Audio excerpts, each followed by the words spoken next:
2019 में एक परीक्षा हुआ था एसटीईटी के, जिसमें बहुत सारे शिक्षकों ने बहाली आई थी तो फॉर्म भरा था, लेकिन उनकी नौकरियां अभी तक नहीं हुई है। और जब मैं शिक्षा मंत्री से मिली तो उन्होंने मेरे को बताया कि 7वें चरण का जब वो बहाली निकालेंगे तो मेरिट नॉन मेरिट दोनों को मौका देंगे। तो ऐसे में मेरिट वाले ये कहते हैं कि हमें तो पढ़ाई में कंपटीशन है, अगर वो नॉन मेरिट को भी एग्ज़ाम में मौका दे देंगे तो फिर हमारे पढ़ने का कोई फ़ायदा ही नहीं है। नमस्कार, आप देख रहे हैं NBC 24। मैं हूँ आपके साथ मानसी। मेरे साथ आज यहाँ पे मौजूद हैं शिवानंद तिवारी, जिनसे आज हम बिहार के कुछ स्पेशल मुद्दों पर चर्चा करेंगे। आज हम उनसे जानेंगे और उनसे बातचीत करेंगे। सर, मेरा सवाल आपसे ये है कि बिहार के बच्चे पढ़ाई में सबसे ज़्यादा अव्वल रहते हैं, सबसे ज़्यादा पढ़ने में तेज़ होते हैं और हर नौकरी सबसे ज़्यादा बिहार के बच्चे ही निकालते हैं। तो ऐसे में बहुत सारे बच्चे ऐसे हैं जिनको बिहार छोड़कर बाहर जाना पड़ता है। ऐसे में सर, आप शिक्षा विभाग को कुछ बोलना चाहेंगे? तो पढ़ने के लिए ही बाहर जाते हैं, नौकरी के लिए बाहर जाना तो माने दूसरे स्टेज की बात है। लेकिन जिन लड़कों के बारे में आप बता रही हैं कि बहुत अच्छा कर रहे हैं, उसमें से अधिकांश लड़के बिहार के बाहर पढ़ने के लिए जाते हैं। चाहे दिल्ली में पढ़ने के लिए जाएं या पूना में पढ़ने के लिए जाएं या कर्नाटक में पढ़ने के लिए जाएं, अधिकांश बच्चे बाहर जाते हैं। जैसे हिंदुस्तान के अधिकांश माने टेक्नोलॉजी के जो विशेषज्ञ हैं, IIT से पास करने वाले लोग हैं या विज्ञान के विद्यार्थी रहे हैं, वो सब जो है अमेरिका वगैरह में जाके उनको नोबेल प्राइज़ मिल जाता है। यहाँ कहीं कोई गुंजाइश ही नहीं है।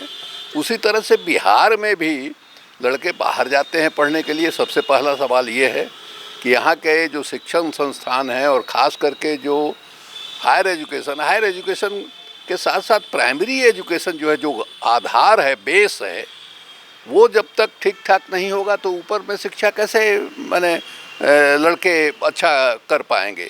तो प्राइमरी एजुकेशन भी ख़त्म है और माने आप समझिए कि हायर एजुकेशन की भी वही हालत है। हम लोग छोटे थे, हमको याद है कि पटना कॉलेज जो है, एक ज़माने में उसकी इतनी प्रतिष्ठा थी कि माने जनरल कोर्स पढ़ाने वाला एकमात्र पटना कॉलेज ऐसा था जहाँ जूनियर लड़के सीनियर लड़कों को सर कह के बुलाते थे।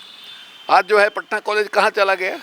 साइंस कॉलेज में एक बार एडमिशन हो जाना माने रुतबे की बात मानी जाती थी। माना जाता था कि लड़का असाधारण रूप से तेज है, इसलिए साइंस कॉलेज में एडमिशन हुआ। आज क्या हालत है साइंस कॉलेज की? तो हालत जो है, यहाँ की शिक्षण संस्थाएं जो हैं बहुत ही चौपट हुई हैं। यानी 18 बरस से कम उम्र के लड़के, और उसमें बताया कि कितने लड़के हैं जो माने 8वें क्लास के बाद ड्रॉप आउट हो जाते हैं, मैट्रिक के बाद ड्रॉप आउट हो जाते हैं। तो एक तरफ सरकार दावा ये कर रही है कि हमने बच्चों को स्कूल में पहुंचाया, उसके लिए हम साइकिल दे रहे हैं उनको स्कूल में आने के लिए। पहले लड़कियों के लिए था, उसके बाद लड़कों के लिए हो गया। पहले 75% की हाजिरी जो है अनिवार्य थी, उसको भी ख़त्म कर दिया गया। अब लड़कियां पहले जो है साइकिल पर दिखाई देती थी गांव देहात में। हमको याद है अच्छी तरह से, हमने नीतीश को कहा था, हम एक बार बक्सर गए थे और वहाँ से हमने देखा कि लड़कियां कतार में साइकिल पर चली आ रही हैं।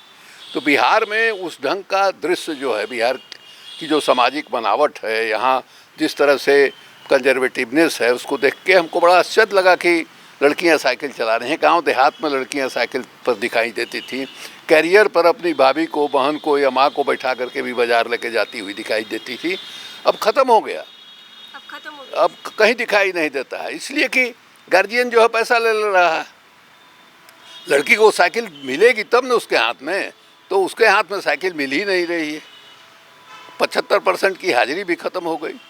तो ये सब कुछ मैंने साबित कर रहा है कि आप सिर्फ सस्ती लोकप्रियता के लिए कर रहे हैं। जो मकसद है कि हम साहब लोगों को हम ले आएँ, पढ़ाएं। शिक्षा के लिए स्कूल में कोई आएगा, किस लिए आता है? पढ़ने के लिए आता है। पढ़ने के लिए शिक्षक नहीं है। जो शिक्षक हैं उनमें गुणवत्ता नहीं है, उनको खुद ही नहीं मालूम है स्त्रीलिंग और पुल्लिंग क्या है, वो क्या बच्चों को पढ़ाएंगे। ये स्थिति है टोटल। इसलिए यहाँ जो सामर्थ्यवान लोग हैं, जो नीतीश कुमार जी गरीबों की बहुत बात करते हैं, लेकिन जो गरीब आदमी है उसके बच्चों को शिक्षा कहाँ मिल पा रही है? जो थोड़ा सा ठीक है वो प्राइवेट स्कूल में पढ़ा रहा है, उससे थोड़ा ठीक है कोचिंग इंस्टीट्यूट में भेज रहा है बच्चों, उससे थोड़ा बेटर है वो बिहार के बाहर भेज रहा है। तो ऐसी स्थिति यहाँ हो गई है जिसका कोई हिसाब किताब नहीं है। 15 वर्षों से 16 वर्षों से नीतीश जी का शासन है, वर्क कल्चर नहीं डेवलप कर पाया।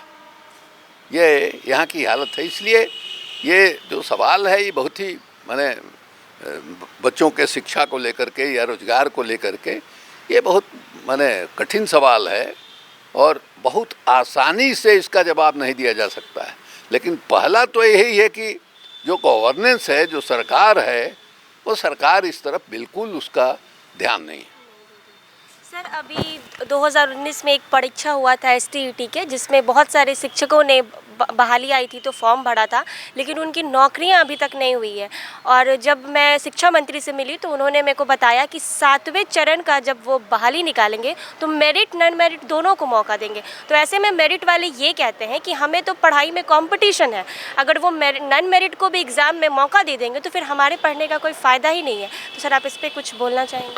हमको इसके बारे में कोई जानकारी नहीं है, इसलिए हम कह नहीं सकते हैं। टेक्निकल सवाल है और हमको कोई जानकारी नहीं है कि मेरिट और नॉन मेरिट का ये बहाली का क्या सिलसिला चल रहा है। हमको जानकारी नहीं, इसलिए इस सवाल का जवाब हम नहीं दे पाएंगे। सर, जैसे कि बिहार के बच्चे बाहर जाके दूसरे राज्य में अच्छा करते हैं, वहाँ के एम्प्लॉयमेंट को बढ़ाते हैं, हमारे बिहार में भी ऐसा आना चाहिए ना कि बिहार के बच्चे यहीं रहें और यहीं की एम्प्लॉयमेंट बढ़ाएं और इसी राज्य को आगे करें। लेकिन इसका तो जवाब हो गया। इसका जो पहले हमने कहा उसी में इसका जवाब नहीं था ना। मैंने उसमें जो मैंने ठीक ठाक बेहतर आर्थिक स्थिति वाला जो परिवार है वो अपने बच्चों को भेजता है बाहर, और बाहर भेजता है क्यों भेजता है? इसलिए कि यहाँ चौपट है।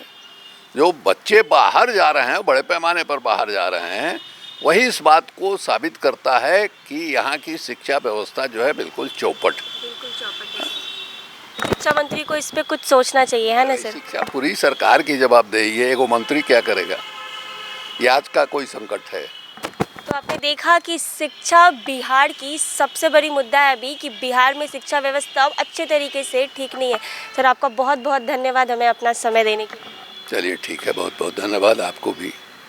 इसी तरह के छोटे बड़े खबरों के साथ देखते रहे NBC 24।